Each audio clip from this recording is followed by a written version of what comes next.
Donc voici la deuxième partie de cette synthèse. Donc on va s'intéresser dans cette deuxième partie au contrôle du fonctionnement de l'appareil génital féminin. Et donc nous allons commencer par le cycle ovarien. Alors dans le cycle ovarien, donc on va distinguer deux phases, donc la phase folliculaire et la phase lutéale. La phase folliculaire donc, se déroule avant les 14 jours avant l'ovulation et la phase lutéale se déroule les 14 jours après l'ovulation.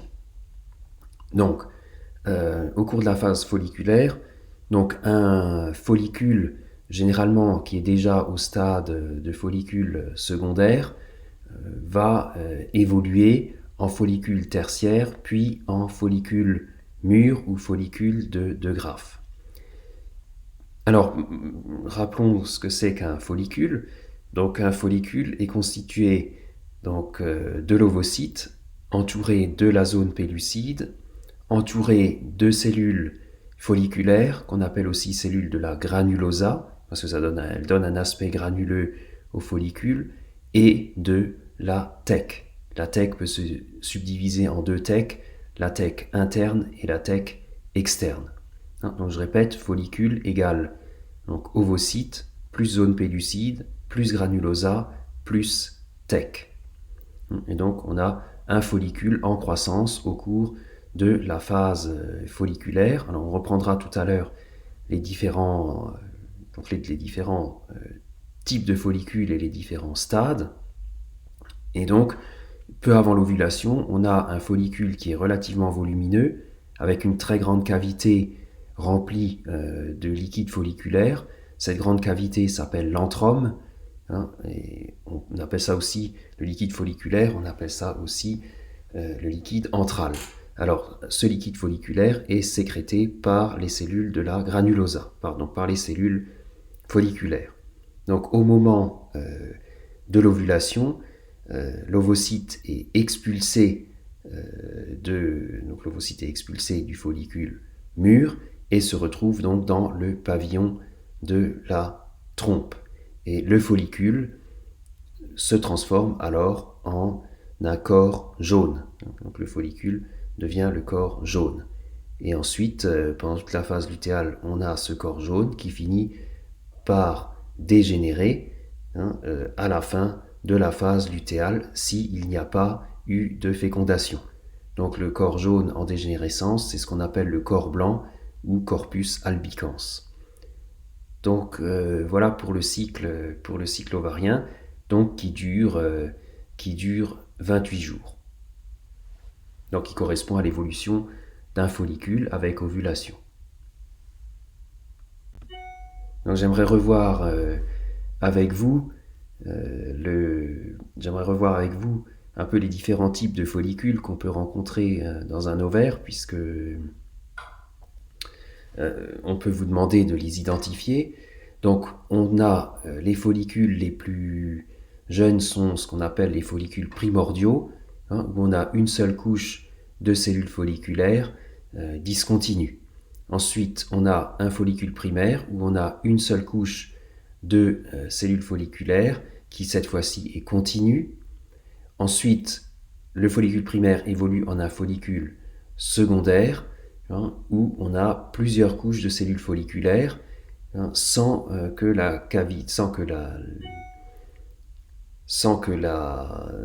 cette couche de cellules folliculaires soit creusée de cavité. Il n'y a pas de cavité, il y a juste les cellules folliculaires qui forment tout un ensemble autour de l'ovocyte. Donc il y a la thèque, donc T là sur la figure, qui entoure la thèque, entoure la granulosa, et TF c'est pour thèque fibreuse. Peu importe les différents types de thèque, vous retenez thèque, c'est déjà pas mal.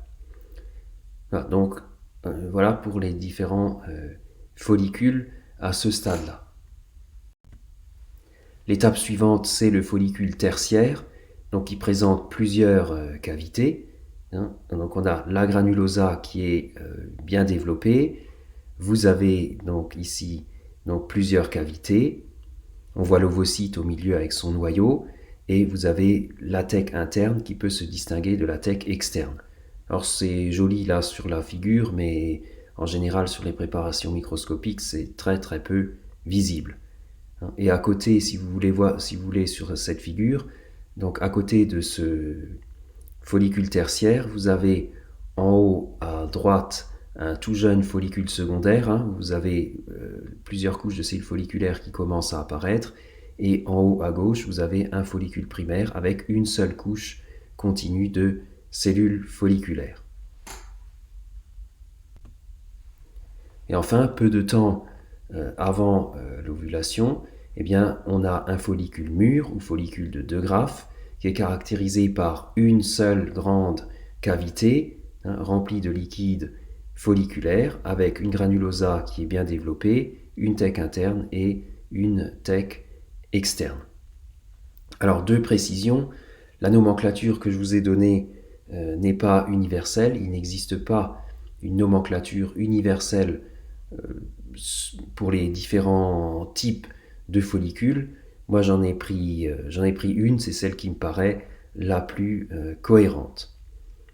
Alors, ce qu'il est bon à savoir aussi, ce qu'il faut savoir aussi, c'est que les ovocytes ici sont bloqués. Les ovocytes sont bloqués en première division de méiose. La première division de méiose débute durant la vie embryonnaire pour les ovocytes et donc ils sont bloqués en première division de méiose depuis la vie embryonnaire jusqu'à la puberté.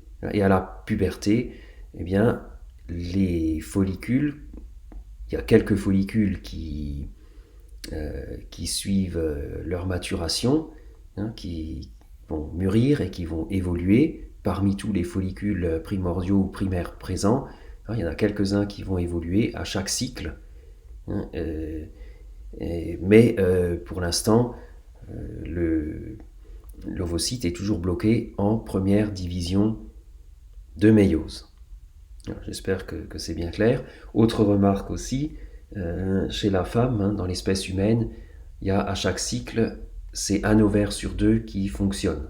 Donc il y a un ovaire où il y a des follicules qui vont évoluer jusqu'à un follicule mûr, l'autre ovaire est au repos, et au cycle suivant, c'est l'ovaire qui était au repos qui va être activé, et puis l'ovaire qui était actif qui se met au repos.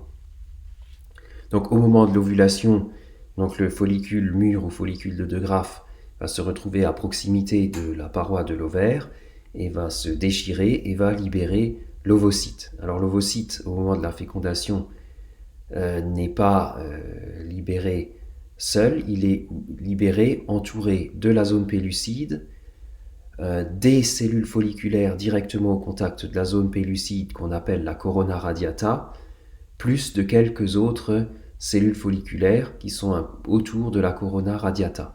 Et cet ensemble-là, qui est expulsé au moment de l'ovulation, c'est ce qu'on appelle le cumulus oophorus. Donc je vous ai écrit sur la diapositive ce que c'était. Donc ce qui est libéré dans le pavillon de la trompe, c'est le cumulus oophorus. Voilà pour le cycle ovarien. Donc je vous rappelle, cycle de 28 jours. Ensuite, autre cycle, c'est le cycle des voies génitales, et on va commencer par le cycle utérin.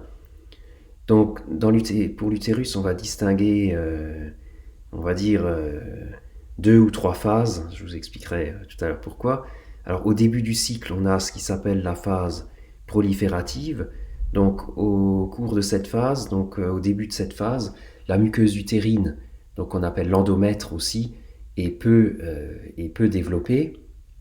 Elle est peu épaisse, les glandes sont peu sinueuses et donc peu d'épaisseur et des glandes peu sinueuses, relativement rectilignes. Et pendant toute la phase proliférative, la muqueuse utérine va, comme son nom l'indique, proliférer, elle va gagner en épaisseur. Vous voyez bien le rapport d'épaisseur, on est à x20 pour l'image en phase proliférative et on est en x8 pour la suite.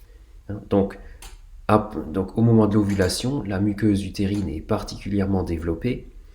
On parle de dentelle utérine parce que la muqueuse utérine est très découpée, les glandes sont très sinueuses, hein, et donc on a l'impression d'une dentelle, donc on parle de dentelle utérine. Et donc la phase qui suit la phase proliférative, c'est ce qu'on appelle la phase sécrétoire, parce que au moment de l'ovulation et peu de temps après, les glandes utérines vont sécréter un liquide nutritif qu'on appelle le lait utérin, alors qui n'a rien à voir avec du lait ou avec le lait des glandes mammaires, hein, c'est un lait utérin qui permettra de nourrir l'éventuel embryon qui serait en train de se développer dans l'ampoule de la trompe.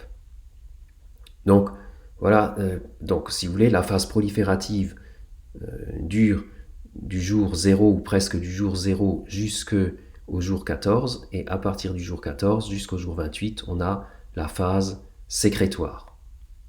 Hein, donc, et après la phase sécrétoire, on a au tout début du cycle suivant, on a ce qui s'appelle la phase menstruelle, hein, où la partie la plus superficielle de la muqueuse utérine, de l'endomètre, est éliminée. Donc ce sont les règles. Hein, phase menstruelle, les règles. Donc si vous voulez, on a 3 phases. La phase menstruelle plus la phase proliférative qui est concomitante de la phase folliculaire chez l'ovaire, et la phase sécrétoire qui correspond à la phase lutéale du cycle ovarien.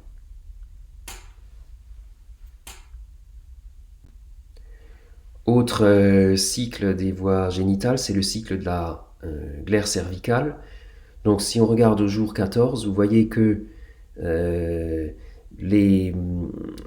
maillage de la glaire cervicale, donc la glaire cervicale est sécrétée par le col utérin, hein, déjà pour commencer, pour replacer les choses. Cervicale, on appelle cervicale parce que ça vient de col. Donc glaire cervicale, c'est la glaire qui est sécrétée par le col de l'utérus.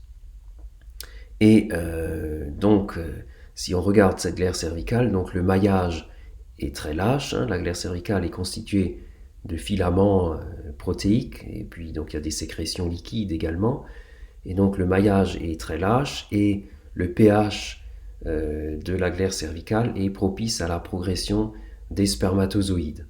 Hein, donc la glaire cervicale, au jour 14, a pour fonction de à la fois favoriser le passage, donc créer un milieu favorable au passage des spermatozoïdes du col utérin, d'une part, et d'autre part, elle a comme rôle de sélectionner les spermatozoïdes les plus vigoureux. Tous ceux qui auraient un défaut ne réussissent pas moins bien à passer la glaire cervicale, et donc seuls ceux-là pénètrent dans la cavité utérine. Et le restant du cycle, si vous regardez la photo de droite, vous voyez que le restant du cycle, la glaire cervicale présente un maillage très serré, donc constitue une barrière mécanique à la pénétration de tout corps étranger, y compris de spermatozoïdes, et en plus, le pH et le milieu donc, créé par la glaire cervicale est défavorable aux spermatozoïdes. Voilà. Donc j'espère que c'est bien, que tout est bien clair là-dessus. Hein, donc vous avez un cycle de la glaire cervicale. Hein, donc au moment de l'ovulation, la glaire cervicale est propice au passage des spermatozoïdes et à leur sélection, et le restant du cycle, la glaire cervicale, donc crée une barrière aux spermatozoïdes. Alors, il existe aussi un cycle de la muqueuse vaginale qui est minime, on ne voit pas beaucoup de différence, donc je n'en parle pas plus que ça, et vous pouvez l'oublier. Autre remarque aussi, je ne reviens pas sur l'anatomie de l'appareil reproducteur féminin, je pense que tout le monde sait ça à ce stade-là, donc c'est pour ça que je me concentre sur le contrôle et le fonctionnement. Si vous avez besoin de rappel anatomique, on pourra toujours faire ça en classe virtuelle. Alors, maintenant qu'on a vu le cycle ovarien et le cycle des voies génitales, on peut constater que le cycle ovarien et le cycle des voies génitales sont synchronisés. Hein, c'est-à-dire que au moment de l'ovulation, la muqueuse utérine est prête à accueillir un embryon, et la glaire cervicale est favorable au passage des spermatozoïdes. Donc comme il y a une synchronisation de ces deux organes, si vous voulez, ou de ces trois organes, de l'ovaire, de la muqueuse utérine et de la glaire cervicale, eh bien, on peut supposer qu'il existe une communication entre l'ovaire et les voies génitales. Et on va voir maintenant sur quoi repose cette communication. Donc c'est la diapositive suivante. Donc au cours du cycle ovarien, donc les follicules vont sécréter des œstrogènes. Alors parmi les œstrogènes sécrétés, c'est l'œstradiol qui a l'action prépondérante. Et donc au fur et à mesure de la croissance du follicule, eh bien, le follicule va produire de plus en plus d'œstrogènes. En gros, c'est plus le follicule est volumineux, plus il y a de cellules folliculaires, et donc plus la quantité d'œstrogènes synthétisée et sécrétée va être importante. Donc, et l'œstradiol, c'est l'hormone ovarienne œstrogène la plus importante. Voilà. Donc la sécrétion des œstrogènes se fait par les cellules folliculaires essentiellement. Il y a une collaboration avec les cellules de la TEC, mais bon, vous pouvez retenir que ce sont essentiellement les cellules folliculaires qui sécrètent les œstrogènes. Et donc les œstrogènes vont stimuler la croissance de la muqueuse utérine durant la phase proliférative de la muqueuse utérine. Ensuite, lorsque le follicule se transforme en corps jaune au moment de l'ovulation, le follicule va se mettre à produire une nouvelle hormone. Il produit toujours des œstrogènes en moindre quantité que le follicule, mais le corps jaune produit toujours des œstrogènes et en plus, il va produire une autre hormone qui est la progestérone. Et donc la progestérone a pour effet le maintien de la muqueuse utérine en empêchant les contractions du myomètre durant la phase sécrétoire.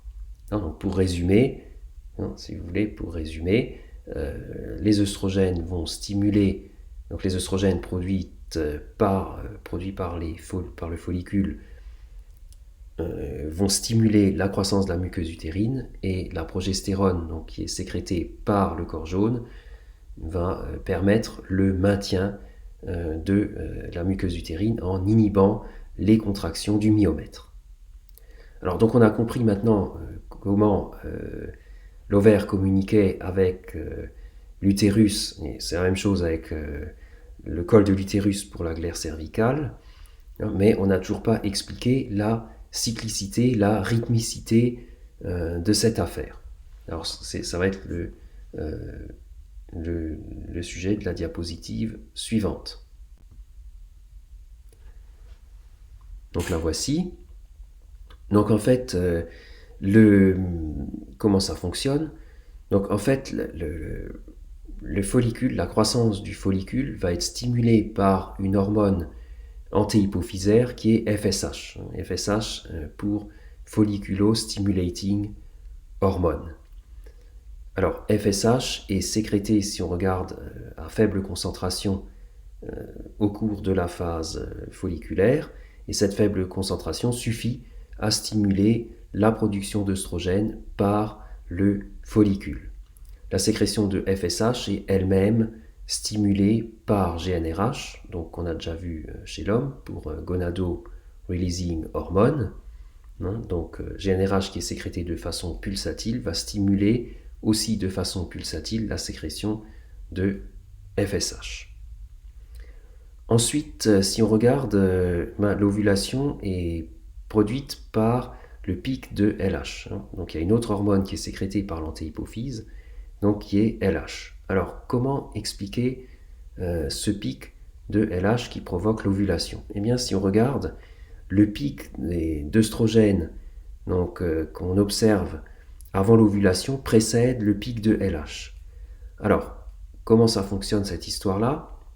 Eh bien pendant la phase folliculaire, les œstrogènes exercent un rétrocontrôle négatif sur le complexe hypothalamo-hypophysaire, donc inhibe les cellules à GnRH, les cellules neurosécrétrices de GnRH et les cellules antihypophysaires à FSH, et donc le taux de LH reste bas. Ensuite, le follicule grandit, produit de plus en plus d'œstrogènes, et à ce moment-là, on dépasse une certaine valeur, dite valeur seuil, de concentration en œstrogènes, et à ce moment-là, le rétrocontrôle des œstrogènes sur le complexe hypothalamo-hypophysaire devient positif et non plus négatif, donc juste avant l'ovulation, et on a alors ce pic de LH qui produit l'ovulation, qui est à l'origine de l'ovulation. Une fois qu'il y a eu ovulation, le follicule se transforme en corps jaune, et à ce moment-là, il y a sécrétion de progestérone qui exerce un rétrocontrôle négatif sur le complexe hypothalamo-hypophysaire, donc sur les cellules sécrétrices de GnRH et sur les cellules AFSH et ALH. Et donc pendant la phase lutéale, les taux de FSH et de LH restent bas, restent faibles. Les œstrogènes jouent aussi un rôle dans le rétrocontrôle au cours de la phase lutéale, donc les œstrogènes exercent également un rétrocontrôle négatif sur le complexe hypothalamo-hypophysaire au cours de la phase lutéale, puisque le corps jaune sécrète aussi des œstrogènes, en quantité moindre que la progestérone, mais en sécrète aussi. Donc j'espère que voilà, et c'est comme ça que le cycle fonctionne. J'espère que c'est clair. Et après, donc, qu'est-ce qui se passe? Quand le corps jaune dégénère, il y a baisse de la sécrétion de progestérone et d'œstrogène, avec donc une diminution, voire une suppression du rétrocontrôle négatif sur le complexe hypothalamo-hypophysaire. Et à ce moment-là, il y a de nouveau un peu plus de FSH et de LH qui est sécrété, donc on ne le voit pas bien sur le graphique, mais c'est assez minime quand même.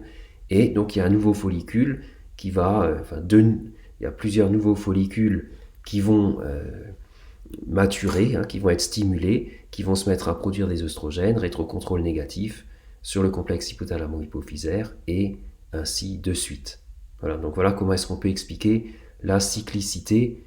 C'est lié au rétrocontrôle d'abord négatif exercé par les œstrogènes à faible dose sur le complexe hypothalamo-hypophysaire, puis au rétrocontrôle positif exercé à forte dose par les œstrogènes sur le complexe hypothalamo-hypophysaire qui va provoquer l'ovulation, puis à nouveau rétrocontrôle négatif exercé par la progestérone sur le complexe hypothalamo-hypophysaire. Donc voilà comment est contrôlé le fonctionnement de l'appareil génital féminin. Alors attention, ici je parle bien de contrôle et pas de régulation, parce qu'il n'y a aucune hormone sexuelle ici n'est maintenue à un taux stable. Aucune hormone sexuelle n'est maintenue ici à un taux stable et constant, donc on ne parle pas de régulation, on parle de régulation quand on a un paramètre physiologique qui est maintenu autour d'une valeur consigne. Ici, ce n'est pas le cas, mais il y a un contrôle des taux hormonaux et il y a un contrôle du fonctionnement de l'appareil génital féminin. Alors oui, aussi, je dis toujours quelques follicules évoluent, donc effectivement, il y a toujours par ovaire, à chaque cycle, pas un seul follicule qui mature, mais quelques-uns maturent, et finalement, il n'y en a qu'un seul qui arrivera au stade de follicule mûr ou follicule de graphe. Alors, donc j'espère que tout est bien clair et limpide, que vous avez compris cette histoire de cycle, de contrôle par le cycle, par les hormones, et cette cyclicité des sécrétions hormonales.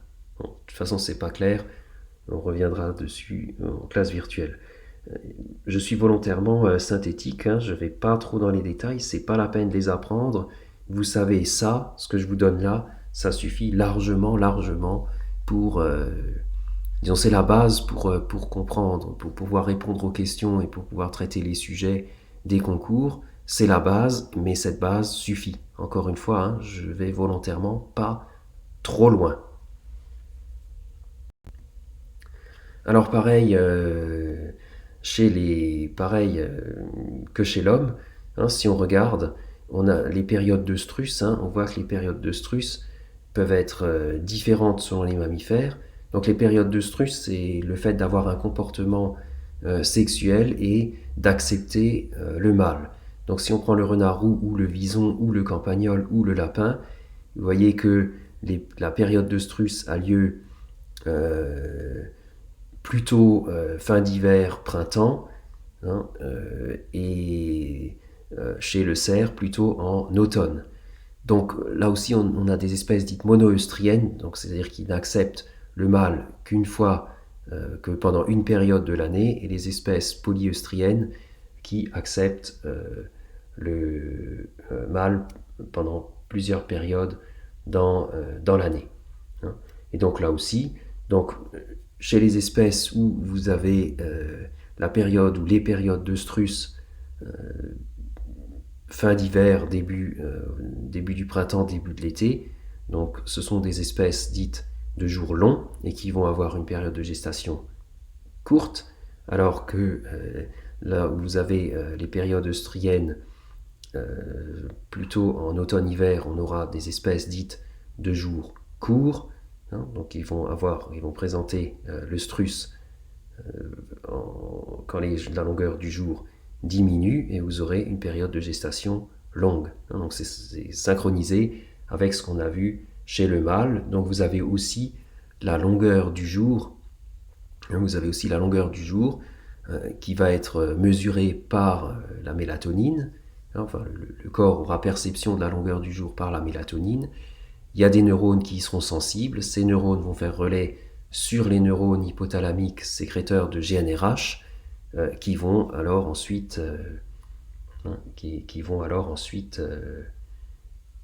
donc stimuler ou inhiber, selon le cas, les cellules neurosécrétrices à GnRH. Et donc on aura une période de reproduction ou pas, hein, des cycles ovariens ou pas, selon que les cellules neurosécrétrices à GnRH seront stimulées ou non. Pareil, je ne veux pas rentrer dans les détails, vous avez sans doute vu ça par ailleurs. Voilà. Donc voilà pour ces systèmes-là. Alors chez la femme, il n'y a pas de contrôle par la longueur du jour, ou plutôt je devrais dire il n'y a plus de contrôle par la longueur du jour, parce que jusqu'à assez récemment, on avait remarqué que chez les Inuits, donc qui vivaient pas avec un éclairage artificiel, on avait bel et bien des cycles ovariens seulement à une certaine période de l'année, hein, donc 9 mois avant le printemps, et le reste du temps, on n'observait pas de cycle ovarien. Donc la femme dans l'espèce humaine présentait bien des cycles ovariens qui n'étaient présents qu'à un certain moment de l'année, et étaient donc bien sensibles à la photopériode. Voilà, je m'arrêterai là pour la partie concernant le fonctionnement de l'appareil reproducteur féminin. Juste une remarque aussi, hein, comme la testostérone, hein, les œstrogènes sont responsables de la mise en place des caractères sexuels secondaires au moment de la puberté. Voilà, et je crois que j'ai cette fois-ci plus rien oublié de vous dire.